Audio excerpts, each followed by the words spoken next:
it worth it? Kailangan mo ng motivation, kailangan mo ng energy. Yung something na gaganahan ka sa buhay.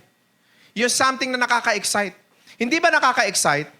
Hindi ba sobrang saya na magbabakasyon ka kung kailan mo gusto magbakasyon kasi wala kang problema sa pera? Nakaka-excite ba yon? Yes. Hindi ba nakaka-excite na mabibili mo yung dream car mo in just few months from now, pero ngayon magsasacrifice ka? Hindi ba nakaka-excite mabibili mo yung dream house mo?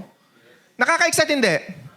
Nakaka-excite. Hindi ba nakaka-excite? Maybe 1 year, 2 years, 3 years from now, nakuha mo na yung dream house mo, pero magsasacrifice ka ngayon, mahihirapan ka ngayon, talagang pahihirapan ka ng buhay ngayon, pero okay lang, kasi 3 years may bahay na ako eh. Is it worth it? Yes or no? Yes. Worth it yun. Is it worth it na makikita mo yung mga magulang mo sasabihin sa'yo, finally, anak ko yan? Is it worth it na sasabihin sa'yo ng mga anak mo, tatay ko yan, nanay ko yan? Is it worth it na sasabihin sa'yo ng ibang tao, ang galing niya, nakuha niya lahat yung mga pangarap niya? Is it worth it na makuha mo lahat ang mga pangarap mo? Is it worth it? Yes, of course. It's always worth it. Because we deserve best things in life. Nothing more, nothing less.